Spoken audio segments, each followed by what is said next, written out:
Bismillahirrahmanirrahim. Assalamualaikum warahmatullahi wabarakatuh. Alhamdulillah allazi khalaqal insana fi ahsani taqwim. Wassalatu wassalamu ala sayyidina Muhammadin wa ala alihi wa ashabihi ajma'in, amma ba'd.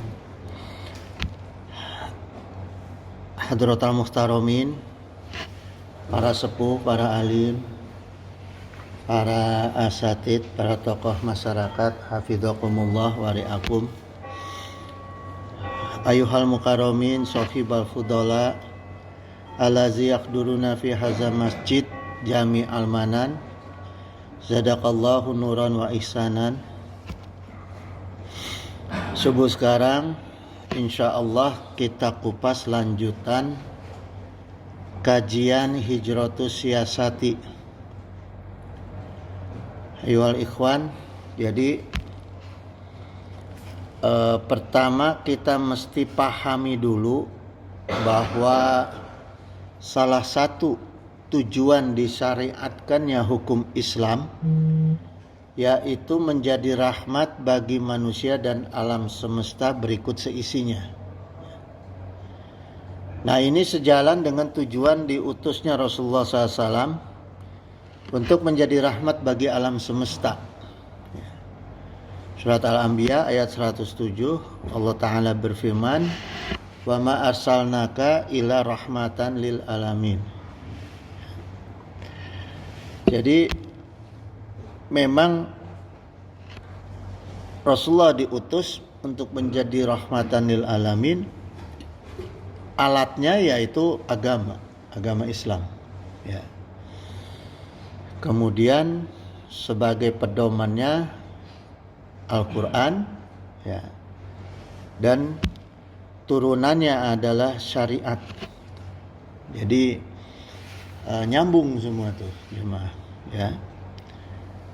Ibnu Abbas radhiyallahu anhu qala man taba'ahu kana lahu rahmatan fi dunya wal akhirah gitu. Jadi siapa yang mengikuti Nabi Muhammad sallallahu alaihi wasallam maka baginya rahmat di dunia dan di akhirat, ya. Wa man lam yataba'ahu, dan siapa yang tidak mengikutinya, au fi mimma kana yabatali bihi syairil umama, ya, dia diampuni dari terkena musibah yang dulu pernah ditimpakan kepada umat-umat terdahulu. Jadi di zaman Rasulullah ini sekarang, ya, sekalipun orang itu maksiat, ya, sekalipun orang itu berdosa, tetap Allah tidak akan timpahkan tuh. Itu kebijakan Allah. Allah tidak akan timpahkan seperti umat-umat Nabi yang terdahulu, ya. Jadi ditabung untuk nanti di akhirat gitu, ya. Minal khosaf wal qazafa gitu. Dari dibenamkan dan disiksa ku Allah, ya. Jadi jelas nih dari tafsir Quran Al-Adim, Ibnu Abbas menjelaskan seperti itu. Umat-umat sekarang tuh tidak akan langsung diazab ke Allah, tapi disimpan untuk nanti azabnya lebih parah lagi gitu, ya. Wa qala Allahu ta'ala ya ayyuhan nas qad ja'akum mau'izatum mir rabbikum gitu. Hai manusia, sungguh sudah datang kepadamu pelajaran dari Rabb kamu, wa syifa'u lima fis suduri wa hudaw wa rahmatul lil mu'minin.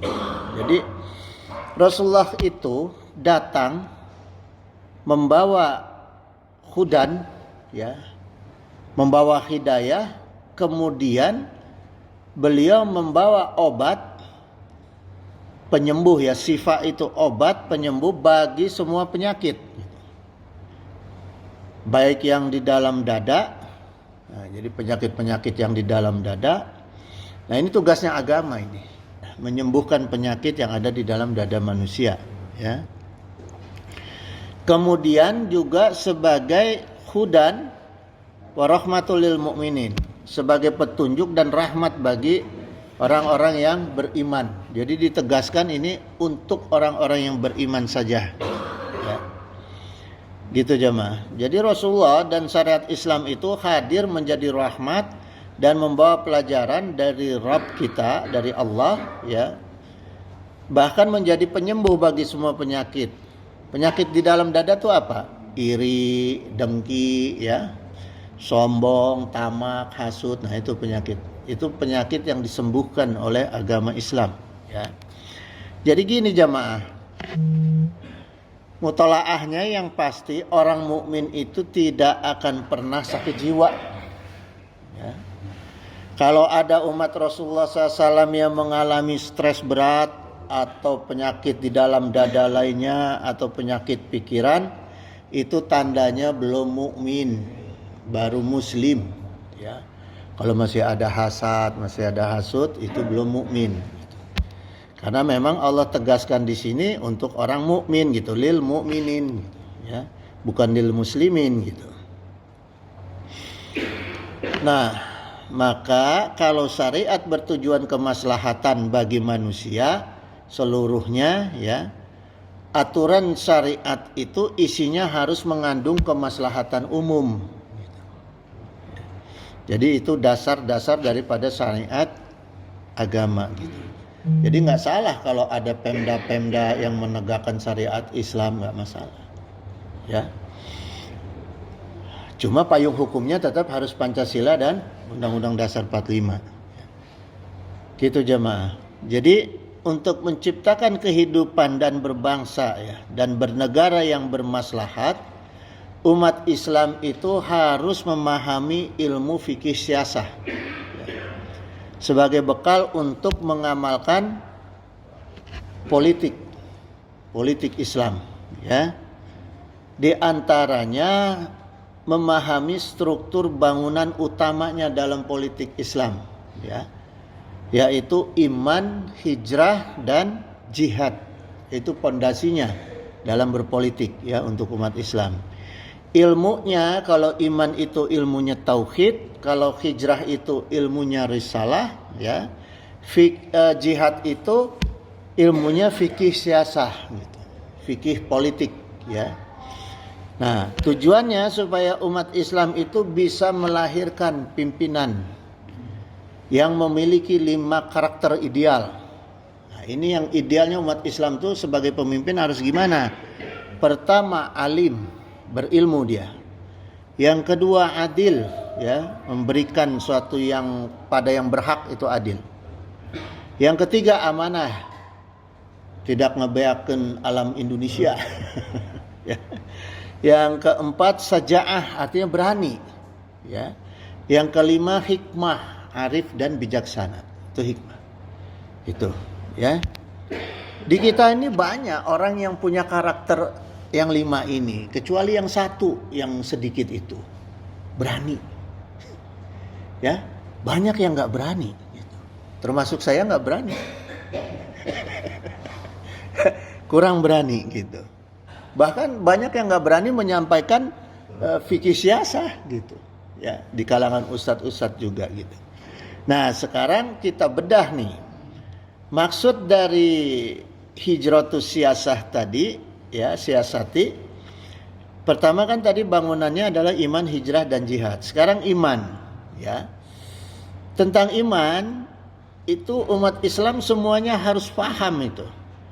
Banyak janji Allah kepada orang-orang yang beriman. Seperti misalnya dalam surat Al-Hajj ayat 38. Innallaha yudafi'u 'anil ladzina amanu. Sungguh Allah itu membela orang-orang yang beriman, ya. Innallaha la yuhibbu bukula khaunin kafur, ya. Sungguh Allah itu tidak menyukai orang-orang yang berkhianat lagi kufur, ya. Itu. Jadi dalam surat Al-Hajj 38 ini Allah menyampaikan bahwa Allah akan membela orang-orang yang beriman, ya. Jadi setiap umat muslim yang berpolitik dengan landasan Islam, ini kita kaitannya dengan fikih siasah tadi, ya, kita bahas politik hari ini. Jadi orang-orang yang melaksanakan politiknya dengan berlandasan iman, ya, dan dakwah pasti menang. Kenapa pasti menang? Karena Allah janjikan, Allah pasti bela. Gitu. Ya. Nah, cuma tetap harus pakai strategi jemaah, ya.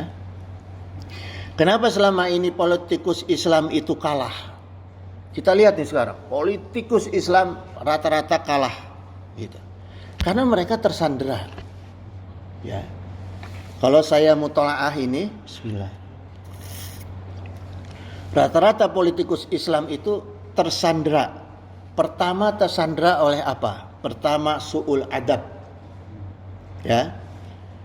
Tidak sesuai dengan syariat Islam mereka berpolitiknya. Maksiat juga, korupsi juga dan sebagainya. Ya. Itu yang menyandera para politikus Islam. Makanya begitu ditekan, ayo kamu nanti borok kamu saya bongkar, manut. Ya, karena punya borok. Kalau nggak punya borok mah anteng we. Gitu, ya. Nggak ada yang bisa diserang gitu. Yang kedua, tersandera oleh fasadun niyah. Fasadun niyah itu rusaknya niat. Fasad, rusak, ya. Seperti apa rusaknya niat? Ambisius kekuasaan. Pertama, tidak amanah, tidak berkeadilan dan sebagainya. Itu yang kedua yang menyandera para politikus Islam. Yang ketiga tadi, tidak cukup berani, tidak punya keberanian untuk mengambil risiko, ya, dalam mempersatukan umat. Ya, jadi kalau ayeuna naon teh cicing we gitu. Tahajud we sorangan. Gitu, nggak punya risiko, nggak berani ngambil risiko. Itu kelemahan salah satu politikus Islam. Padahal fakta sejarahnya jamaah, umat Islam itu bisa menang menguasai sepertiga dunia, bahkan 3/4 dunia, karena dikenal umat Islam itu adalah umat yang kokoh pendiriannya, ya, dan solid persatuannya. Coba kita lihat, umat Islam itu kalau perang nggak pernah seimbang, ya. Ratusan ribu lawan 3.000 pasukan tuh. Di Badar aja 1.000 lawan 300. Ya, nggak pernah pasukan Islam itu seimbang, apalagi lebih besar kekuatannya. Gitu. Tapi karena dua hal ini, pendiriannya kokoh, kemudian persatuannya solid, selalu menang. Ya, itu sejarah. Apalagi sekarang. Karena kita sejarahnya seperti itu, umat Islam sekarang yang digaungkan tuh apa oleh musuh-musuh Islam? Politik identitas. Ya, supaya apa? Orang Islam mengkerut tuh. Ya kan? Udah diisuin aja, wah ini politik identitas nih, mancung seetik, wah iya politik identitas sih. Ya. Jadi umat Islam tuh kudu dipimpin ke orang-orang nu pesek. Bahaya ya. Nah, sehingga apa yang terasa jamaah? Pendirian beragama umat Islam jadi melemah.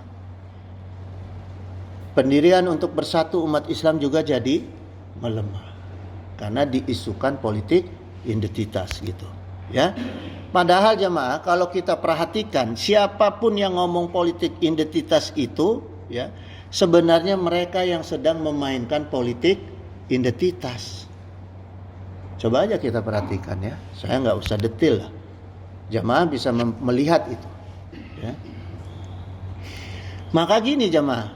Sekarang dalam kaitan kita berhijrah, dalam berpolitik, ya, umat Islam itu dalam profesi apapun harus berani mengikrarkan dirinya, isyhadu bi anna muslimun. Gitu. Ya. Saksikan kami ini adalah orang Islam. Kita harus berani, ya, menyatakan diri bahwa kita itu adalah orang Islam. Kalian lihat nih, saya nih orang Muslim nih, ya. Seperti apa orang Muslim? Kalau jadi negarawan, kalau jadi politikus, berani tampil dengan akhlak politikus Islam. Kayak gimana akhlak Islam dalam berpolitik? Pertama, modalnya adalah akhlakul karimah. Ya, mulut jangan sembarangan. Kalau nggak perlu lebih baik diam. Ya, kalau bicara yang bermanfaat. Kemudian dia harus berprofesional dalam melaksanakan fungsi dan jabatannya. Ya, tupoksinya harus profesional dilaksanakan, tugas pokok dan fungsinya. Kemudian identitasnya asli. Nah, ini yang masalah sekarang. Identitas banyak yang dipalsukan, gitu. Ya, nggak boleh, orang Islam nggak boleh begitu, harus berani dia. Ya. Kemudian jamaah sekalian, untuk itu umat Islam dalam kaidah berpolitik sekarang itu harus pandai memilah dan memilih. Ya, jangan sampai memilih orang-orang yang suka, contohnya nih, yang suka berkhianat. Ya, kalau udah kita tahu orang ini pernah berkhianat atau suka berkhianat, jangan dipilih. Kenapa? Karena Allah berfirman dalam Al-Hajj 38 itu bahwa Allah sangat tidak suka dengan orang-orang yang berkhianat. Ya. Juga kufur. Ya. Dalam kalimat Al-Hajj 38 ini kan ada kalimatnya gini. Innallaha la yuhibbu kulla khawanin kafur. Ya. Jadi sungguh Allah tidak menyukai orang-orang yang berkhianat lagi kufur. Termasuk kufur nikmat. Maksudnya kufur nikmat tuh nggak pernah puas. Hayo hayang leuwih beungharti ayeuna gitu. Ya, pengennya lebih kaya. Nah, itu salah satu kufur nikmat, ya. Sampai habis tuh alam kita. Ya. Maknanya khianat itu sejajar dengan kufur, jamaah. Jadi dalam ayat ini dijelaskan khawanin kafur, ya. Jadi sebanding lurus tuh antara khianat dengan kufur, gitu. Ya. Makanya kita umat Islam itu jangan punya sifat khianat, hindari itu sifat khianat, dan jangan dekat-dekat dengan orang yang suka berkhianat. Ya. Kenapa?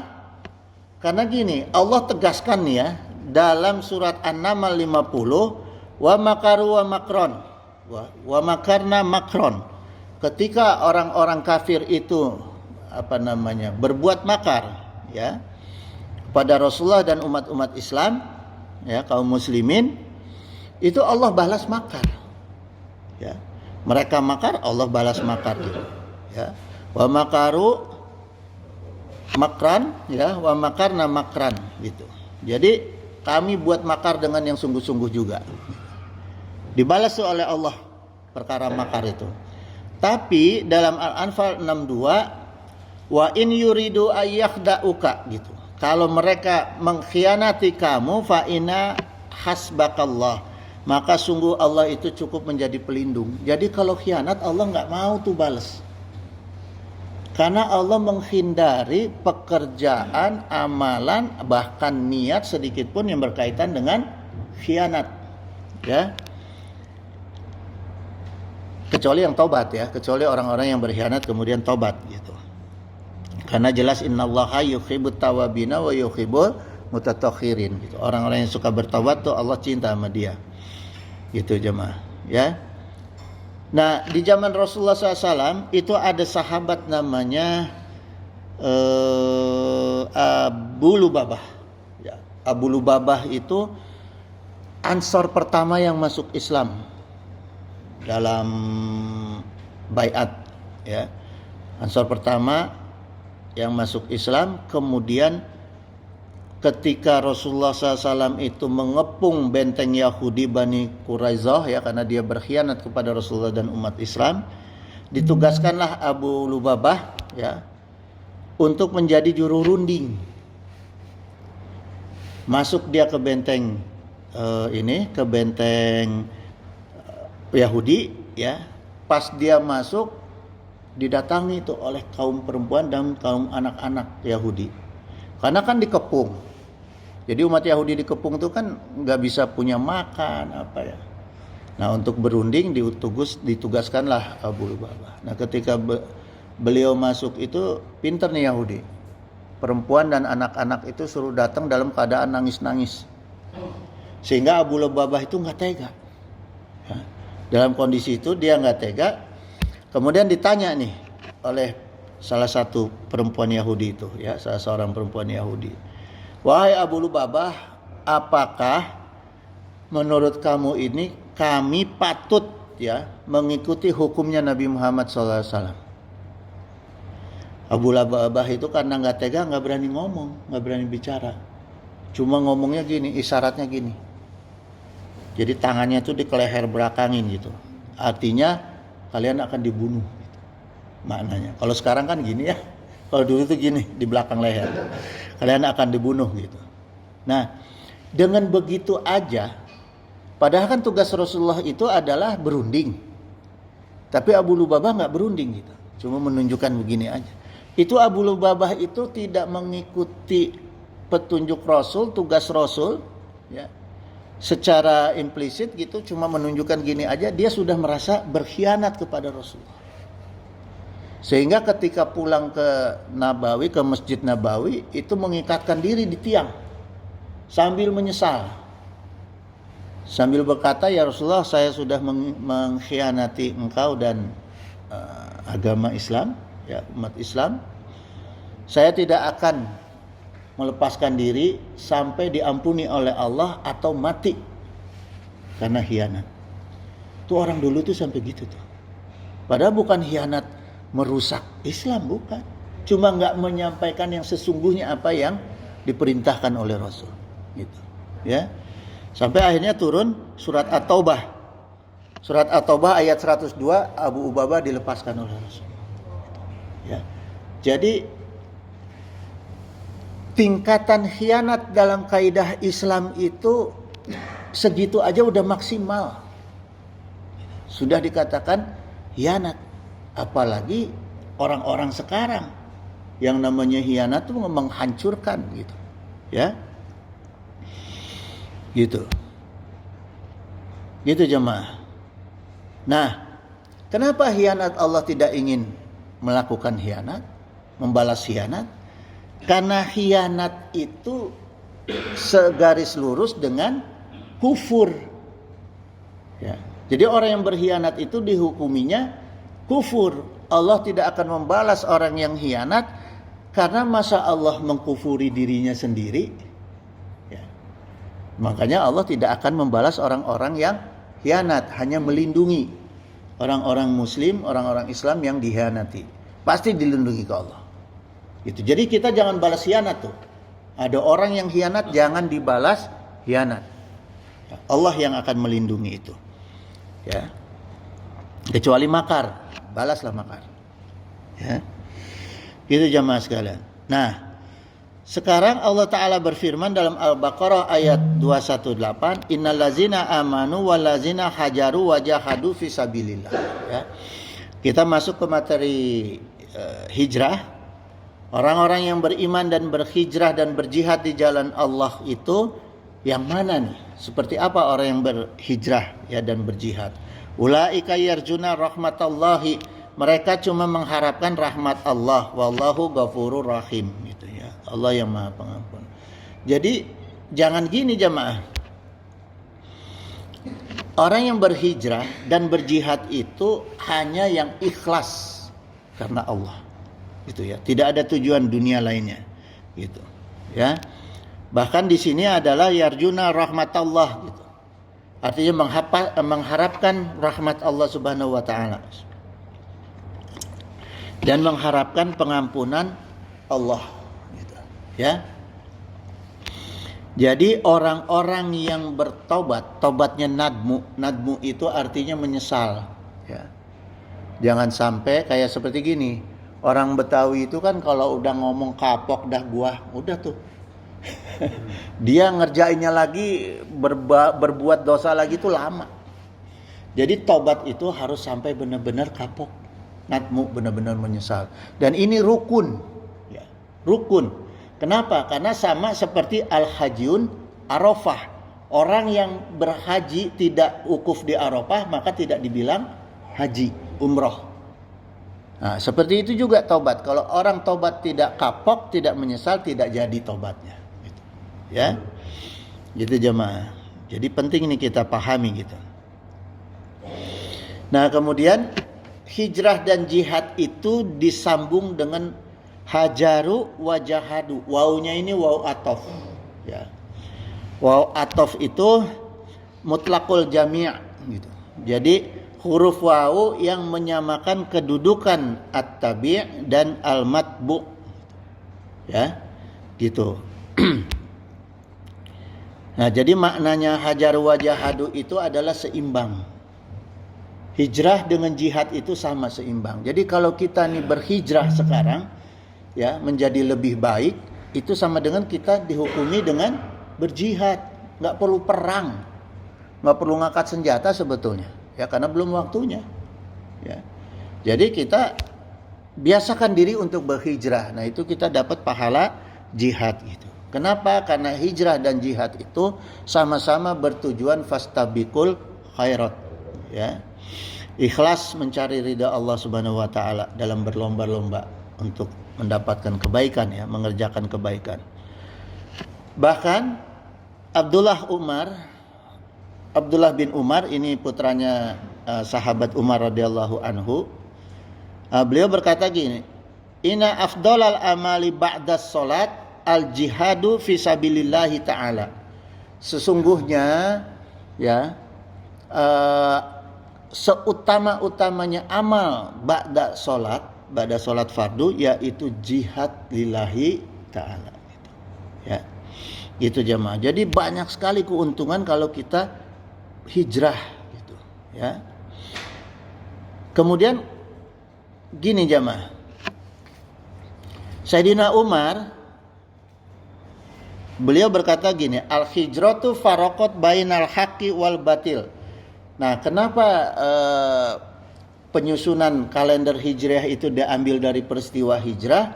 Karena menurut Sayyidina Umar, peristiwa hijrah itu adalah pemisah antara yang hak dan yang batil. Ya. Karena ketika itu Mekah itu banyak kebatilan, Madinah itu tempatnya untuk yang hak gitu. Ya. Kan kaum Muhajirin datang ke Ansor itu Madinah sudah siap, sudah dalam kondisi Muslim, gitu, ya, sudah berakhlak Islam, gitu, gitu jemaah. Nah ini jadi kemudian yang kedua hijrah itu peristiwa hijrah itu sebagai bukti ya kekuatan iman, sebagai bukti kekuatan iman dan pelaksanaan jihad. Karena apa? Hijrah ketika itu jamaah sekalian nggak kayak sekarang. Sekarang itu banyak artis hijrah malah untung. Ya, sekarang artis hijrah masuk TV segalanya, gitu, disanjung-sanjung. Sahabat Rasul mah hijrah dengan Rasulullah SAW itu taruhannya nyawa, keluarga hilang, harta hilang, ya.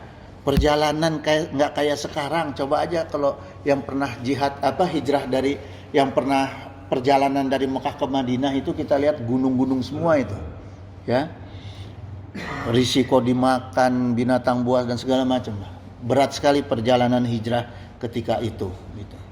Masa sekarang yang sudah begitu indah kok nggak mau hijrah? Kan aneh gitu, ya. Gitu jemaah. Nah. Kemudian Rasulullah SAW menekankan hijrah itu dasarnya adalah niat.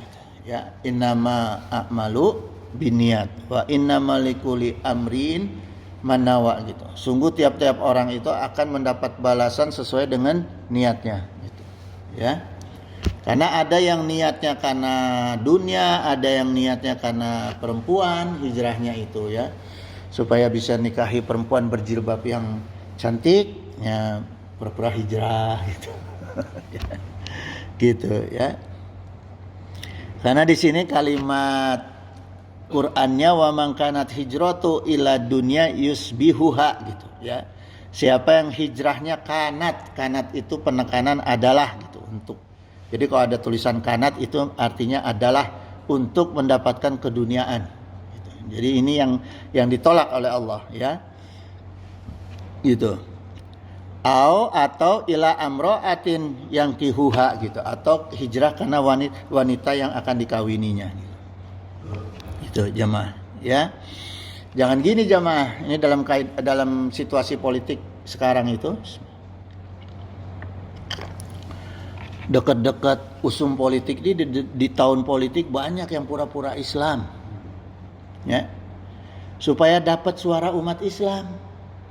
Para peci yang nggak pernah pakai kerudung, ya. Wah, pokoknya seolah-olah kelihatan Islami aja. Udah dapat suara umat Islam, lo lupa, udah ditinggalin umat Islam. Nah, hati-hati nih, ya. Kita jangan tertipu lagi, wahai umat Islam. Ya, jangan tertipu sama penampilan, ya. Maka hijrah atau jihad itu sama-sama membutuhkan iman yang sudah kuat, ibadah yang sudah tetap, ya, akhlakul yang karimah. Jadi ini 3 modal hijrah itu, ya. Kita lihat jadi orang nih imannya emang kuat apa enggak. Kalau pernah menyela Islam, itu walaupun pakaiannya Islami enggak benar itu. Udah pasti bukan Islam itu, ya. Ibadahnya udah bener nggak gitu. Sholat Jumat udah jangan dipilih, gitu, ya. Akhlaknya, mulutnya nggak benar, ya udah jangan dipilih gitu. Sekalipun berpakaian ala Islami, ya. Kapan umat Islam itu harus hijrah? Ketika dirinya atau keluarganya sudah terancam dalam mempertahankan akidah Islam dan melaksanakan ibadah Islam. Ya, itu sudah wajib hukumnya untuk berhijrah, gitu, ya. Itu jamaah. Maka gini, Allah pasti membalas hijrah kita itu dengan memberi kenikmatan dunia.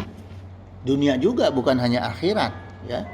Kenikmatan dunianya itu apa yang Allah akan berikan kepada orang-orang yang berhijrah? Harta yang barokah. Kita lihat Abdurrahman bin Auf. Dari Mekah ke Madinah itu nggak bawa apa-apa, cuma baju yang nempel. Sampai di Madinah jadi orang terkaya. Di Jazirah Arab, bukan di Madinah. Jadi bukan hanya terkaya di duren sawit, sadunia. Ya, gitu. Terus nikmat jiwanya itu sakinah. Coba orang-orang Madinah tenang, ibadah tenang, ya, itu. Terus khusyuk lagi dalam ibadah. Nah, ini janji Allah untuk orang-orang yang niat hijrahnya benar, gitu, ya. Lihatlah situasi Madinah ketika di zaman Rasul. Itu hadiah hijrah dari Allah Subhanahu wa taala, ya. Maka hijrah itu jamaah sekalian, niat kita harus kuat dan ikhlas. Jadi nggak sembarangan asal ngomong hijrah. Terus gini jamaah, ada contoh nih, ya. Jadi perjalanan Islam itu, tumbuhnya Islam, hadirnya Islam itu, Allah memberikan contoh-contoh, ya. Ada salah seorang sahabat Rasulullah SAW, Ar-Rajal bin Unfuah, ini dari Yamamah, ya. Itu sahabat yang masuk Islam di Madinah, datang ke Madinah dari Yamamah, masuk Islam di awal-awal sebelum Badar, ya. Orangnya begitu taat sama Rasulullah, ikut perang bersama Rasulullah, bahkan hafal Quran 30 juz, ya, hafiz Quran, bahkan menjadi duta Islam, dipercaya oleh Rasulullah SAW.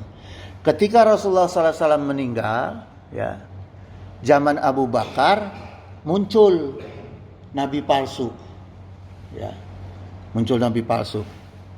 Nah, kemudian dia ini minta kepada Abu Bakar, wahai khalifah, biar saya aja yang datang ke sana, ya, Musailamah Al-Kadzab, biar saya yang hadapi dia, katanya.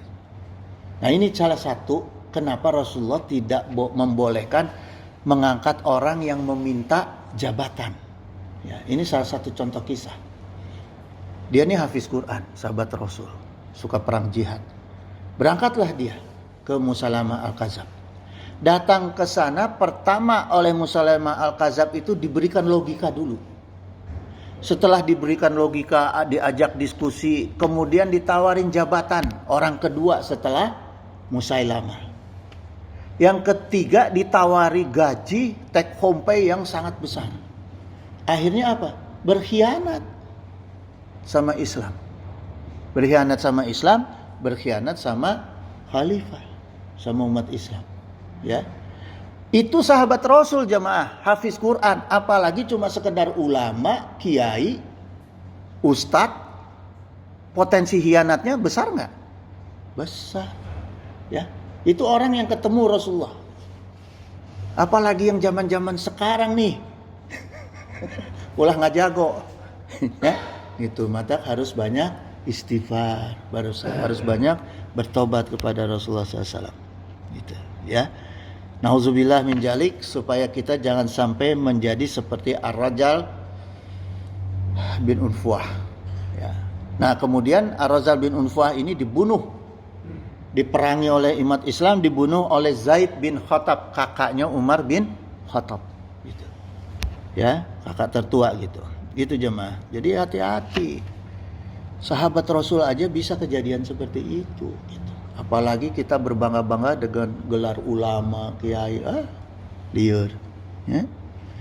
Kemudian sahabat Abi Hurairah radhiyallahu anhu menyampaikan hadis Rasulullah SAW, yusbihu rajulu fiha mu'minan wa yumsil kafiron gitu.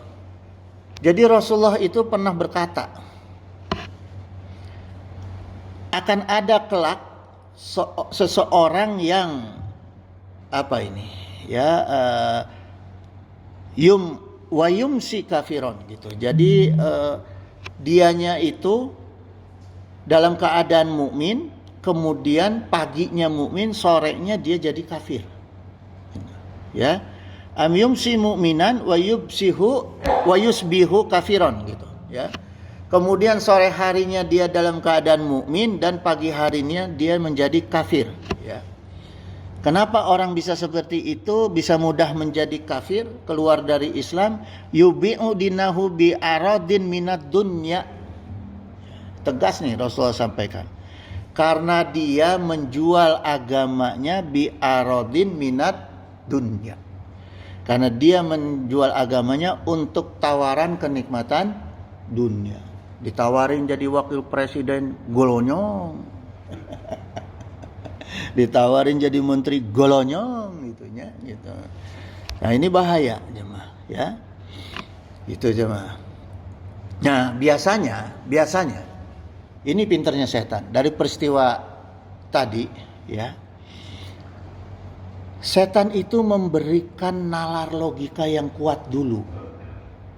Jadi sebelum ditawarin perkara-perkara dunia tadi, yang ditransfernya itu adalah perkara masalah logika. Itu senjata, ya, gitu. Misalnya gini, ulama biarin jadi umaro. Kenapa? Karena kalau ulama jadi umaro, lebih punya kekuasaan untuk memperhatikan umat Islam. Nyatana ulama jadi umaro cicing wae. Boro-boro memperhatikan umat Islam.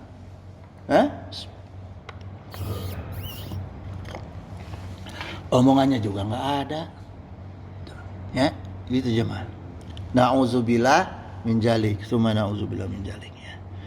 Nah, sekarang jemaah kita masuk ke makna kalimat hijratus siyasati, ya. Dalam kaidah fikih siasah, ya, kata hijrah itu tadi kita sudah kupas, sekarang kita akan kupas masalah fikih siasahnya lebih dalam lagi, ya. Jadi gini jamaah sekalian, dalam kaidah fikih siasah itu ada beberapa karakter pemimpin atau tokoh yang harus dihindari oleh umat Islam, ya. Wa qala Nabi sallallahu alaihi wasallam, inna sarari'a, gitu. Sungguh seburuk-buruknya ri'a ini dari ra'in, pemimpin, ya. Sesungguh seburuk-buruknya pemimpin itu, ri'a itu jamak, ya. Pemimpin itu adalah al-khuttamatu fa iyyaka an takuna minhum, orang yang kejam, otoriter. Nah, ini kalau ada kesifatan orang yang seperti itu mencalonkan jadi pemimpin, tapi dia sesungguhnya adalah kejam dan otoriter, jangan dipilih, ya. Karena ini bukan kata ulama, kata Rasul, ya, gitu.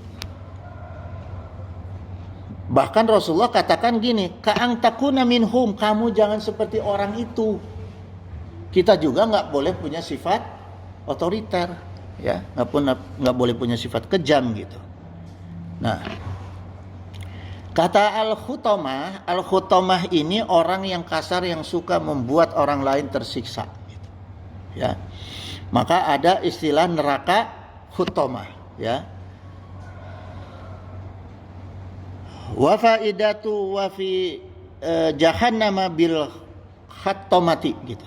Ya, jadi kaidah secara bahasa hutamah itu adalah kenapa disifatkan neraka jahanam itu dengan hutamah, artinya menghancurkan, karena munasibatuha liha lil mutakabbiri, ya, mutakabbiri al mutajabbiri bimalihi gitu.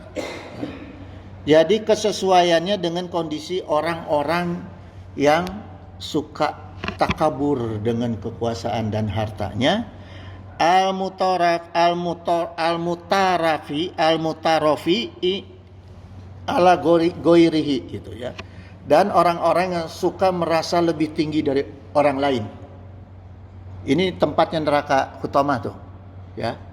Orang yang ngerasa lebih tinggi dari orang lain, orang yang suka takabur dengan hartanya, dengan kekuasaannya, jabatannya, ya. Nah, hadis ini jamaah, ya, ini sejalan dengan ayat Al-Qur'an yang Allah sampaikan, yahsabu annallahu malahu akhladah. Ya. Itu dalam surat apa tuh? Muzalah ya. Ya. Ya. Yahsabu annamalahu akhladah. Dia mengira kalau dia itu dapat kekal gitu, dengan hartanya. Ya. Kala la yumbazana fil khutamah. Maka mereka itu akan dilempar ke dalam neraka khutamah gitu. Ya, jadi hati-hati itu. Dengan perkara-perkara hati itu harus hati-hati gitu. Ya. Gitu jamaah.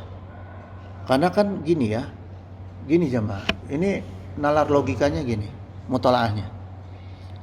Orang yang kejam, otoriter dalam kepemimpinannya pasti tidak lepas dari ketamakan. Benar kan? Ya kan? Orang yang kejam nih, otoriter dalam memimpin, karena didorong oleh ketamakan, sifat ketamakannya dia.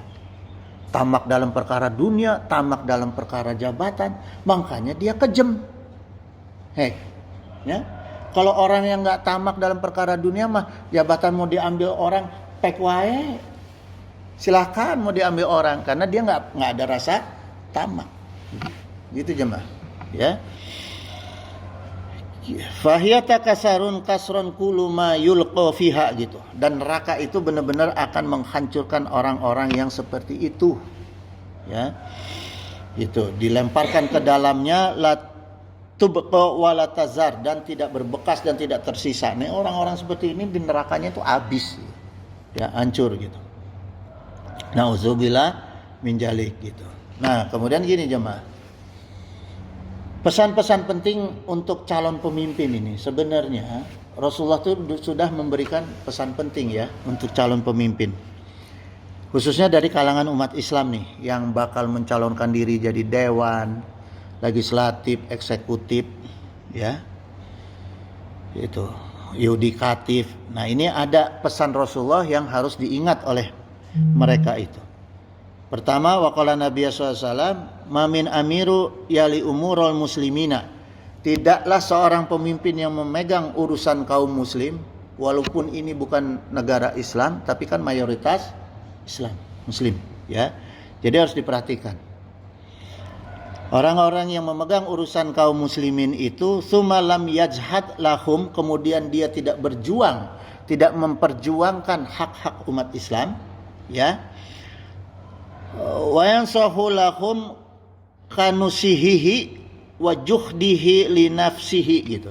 Dan tidak memberikan nasihat kepada umat Islam seperti dia menasehati dirinya sendiri dan dia bekerja keras untuk dirinya sendiri, ila lam yadkhul ma'ahum, kecuali dia tidak akan lam, ya, ila lam, maka dia lamnya ini la itu tidak itu adalah lam dan lan. Ini lam yang dipakai.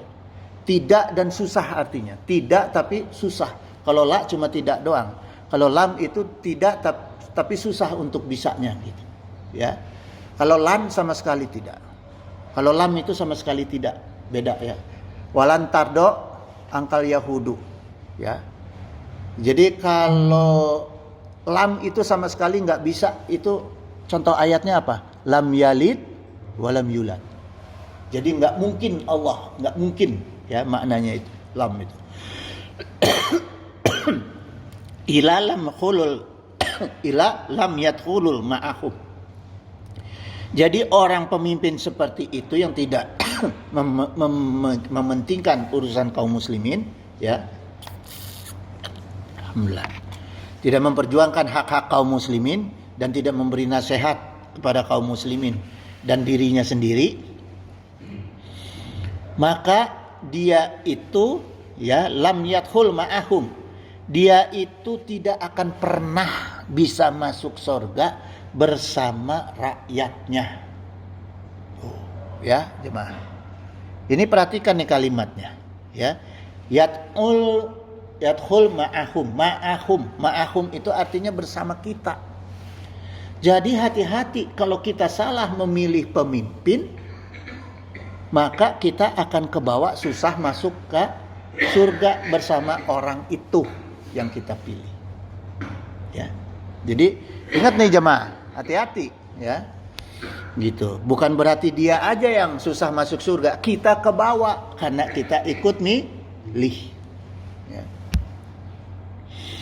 Gitu jemaah.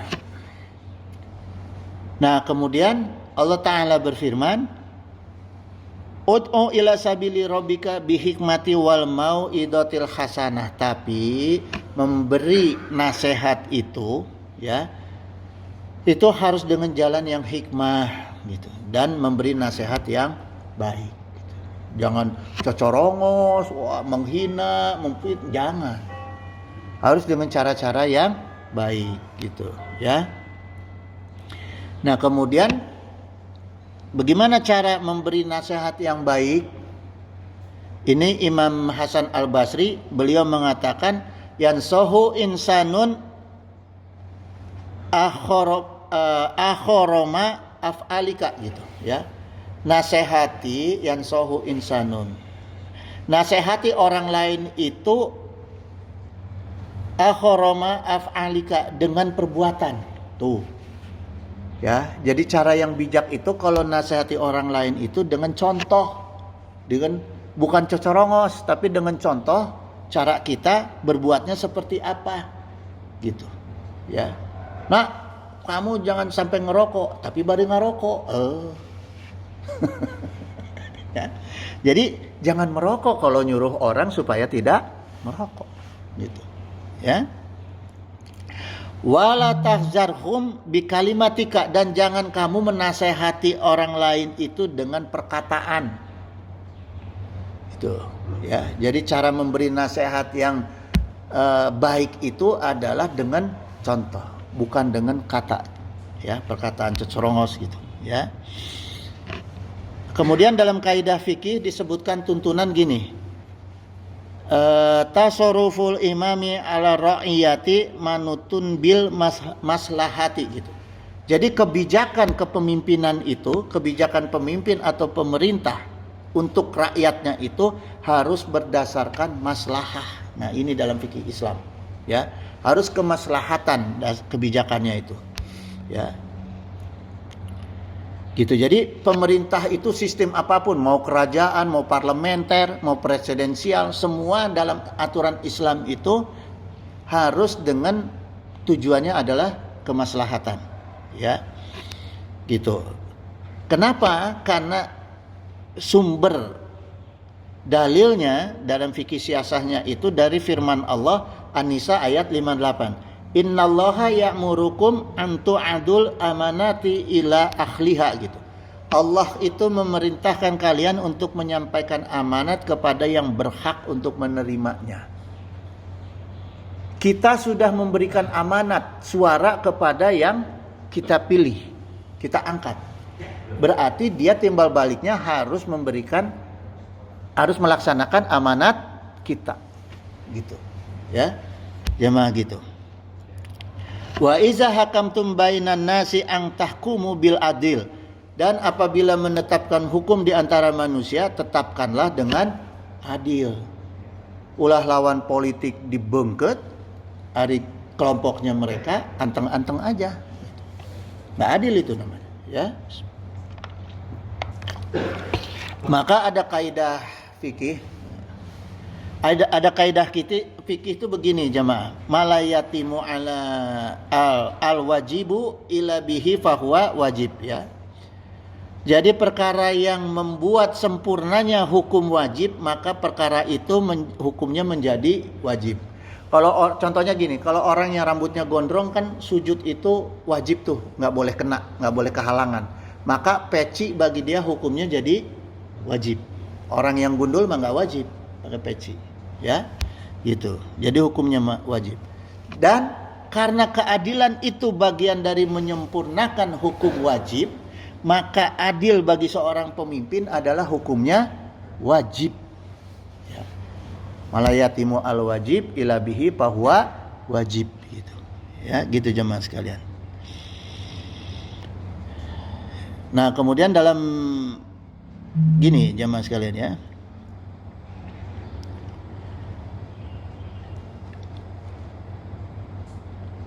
Kenapa dalam kaidah hukum fikih siyasah itu ada bagian yang disebutnya maqasidus syariah gitu. Maqasidus syariah itu adalah jantung dalam ilmu fikih, usul fikih. Maqasidus syariah, ya. Karena maqasidus syariah itu punya dasar syariat. Maqasid itu artinya dasar, maksad. Dalam bahasa Sunda memaksad, ya, tujuan gitu. Udah diserap tuh ke dalam bahasa Sunda, maqasid itu jadi maksud, maksad, ya. Bahasa Indonesianya maksud gitu. Syariah, jadi tujuan dasar diadakannya syariat itu, ya, dalam kaidah ilmu fikih siyasah itu, yaitu tujuan utamanya adalah untuk melakukan penjagaan bagi kaidah umum, ya. Penjagaan pertama adalah penjagaan agama, kedua penjagaan akal, ketiga penjagaan jiwa, keempat penjagaan harta, kelima penjagaan keluarga. Jadi ini yang jadi kewajiban oleh pemimpin, baik itu eksekutif maupun legislatif. Tujuannya harus menjaga agama rakyatnya, menjaga akal rakyatnya jangan sampai garelo, ya, menjaga jiwanya rakyatnya jangan sampai terbunuh, kemudian menjaga hartanya rakyatnya jangan sampai dirampok, dibegal dan segala macamnya, kemudian menjaga keturunan atau keluarga rakyatnya supaya saroleh. Itu tugas pemimpin, ya, tujuannya tuh. Gitu jamaah, ya. Kemudian dalam Asy-Syiba An-Nazair juz 1, ya, dijelaskan gini. Ini sedikit lagi jemaah, ya, supaya minggu depan kita udah pindah tema nih, ya. Tasraful imami ala ra'iyati manutun bil maslahati gitu. Kebijakan pemimpin kepada rakyatnya adalah mengikut mandat untuk mewujudkan kemaslahatan. Hazihil qaidati naso alaiha asy-Syafi'u wa qala gitu. Kaidah ini sebagaimana yang disampaikan oleh Imam Syafi'i, beliau berkata, manzilatul imami minar ra'iyati manzilatul wali minal yatimi gitu. Jadi gini jemaah, kata Imam Syafi'i, kedudukan seorang pemimpin itu terhadap rakyatnya sama dengan kedudukan seorang wali anak yatim kepada anak yatim. Boleh nggak wali anak yatim makan sembarangan harta anak yatim? Nggak boleh. Pemimpin juga nggak boleh makan harta rakyat. Ya, gitu jemaah, ya. Gitu dulu jemaah sekalian, karena ini udah jam 6 lewat nih, ya. Nah, ini yang terakhir sebagai penutup, saya ingin menyampaikan bahwa al-maslahat muqaddamat al-ama alal maslahat al-khosoh gitu. Kemaslahatan umum yang lebih luas artinya ini harus diutamakan atas kemaslahatan khusus. Jadi pemimpin itu harus memikirkan kemaslahatan rakyat secara umum, bukan memikirkan kepentingan kemaslahatan partainya saja, golongannya saja, nggak boleh. Ya, gitu jamaah sekalian. Mudah-mudahan nggak ada yang ditanyain, udah jam 6 lebih. Oh, iya. Bangga.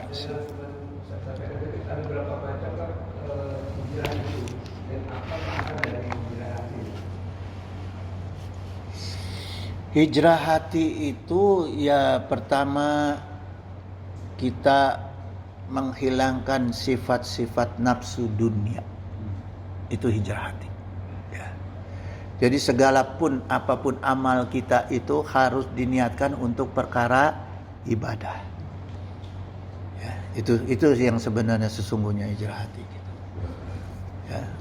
Jadi menghilangkan yang ingin berbuat sesuatu karena untuk mendapatkan kenikmatan dunia, jangan itu. Karena untuk melaksanakan perkara ibadah. Itu maksudnya hijrah hati ya. Tapi ada kaidah begini jemaah. Ada kaidah Imam Syafi'i itu. Orang yang mampu beli Alphard haram beli carry. Ya. Imam Syafi'i itu dalam fikihnya mengatakan seperti itu. Orang yang mampu beli Alphard haram dia beli carry. Kenapa? Untuk menjaga hatinya juga. Jangan sampai dia hidup dalam kepura-puraan. Itu ya, jemaah sekalian. Cukup ya. Wallahul musta'in ala kulli halin. Innahu samiun qaribun mujibud da'wat wa yaqdi hajat subhanaka Allahumma wa bihamdika asyhadu alla ilaha illa anta astaghfiruka wa atubu ilaik. Wallahul muwaffiq ila aqwamit thoriq. Wassalamualaikum warahmatullahi wabarakatuh. Allahumma sholli wa sallim wa barik ala sayyidina wa syafi'ina wa habibina maulana Muhammad wa sallim wa radiyallahu ta'ala an sadatina sabi sayyidina rasulillahi azmain. Amin ya Allah ya mujibud da'wati sa'ilin. Allahumma inna nas'aluka minan ni'mati tamamaha wa mina ismati dawamaha wa mina rahmati sumulaha wa mina afiyati husulaha wa mina aishi arbadah wa mina umuri asadah wa mina isani atamah wa mina in'ami a'amah wa mina fadli azabah wa mina lutfi anfa'ah. Allahumma kun lana wa la takun alaina. Allahumma ihtim bi sa'adati ajalana wa haqiq bi ziyadati amalana wa akhrun bil afiyati guduwana wa asolana wa za'ila rahmatika masyirana wa ma'alana wa subasi jali afika ala zunubina wa muna alaina bi islahi uyubina wa za'ali taqwa zaudana wa fi dinika istihadana wa alaika tawakkulana wa atimadana wa thabitna ala nahjil istiqamah wa izna fid dunya min mujibati nadamatil yawma qiyamah wa wafif ana sikla warzuqna aisyata abrar waqfina wasrif ana sarar asrar wa'tik riqabana wa riqaba abaina wa ummahatina wa ikhwanina wa walidina wa ashiratina wa zaujatina birahmatika ya azizu ya ghafaru ya syataru ya halimu ya jabbaru. Ya Allah, ya Allah, ya Allah, ya Rahman, ya Rahim, ya Arhamar Rahimin. Innaka ala kulli syai'in qadir wa bi ijabati jadir. Subhana rabbika rabbil izzati amma yasifun wa salamun ala mursalin walhamdulillahi rabbil alamin. Al-Fatihah.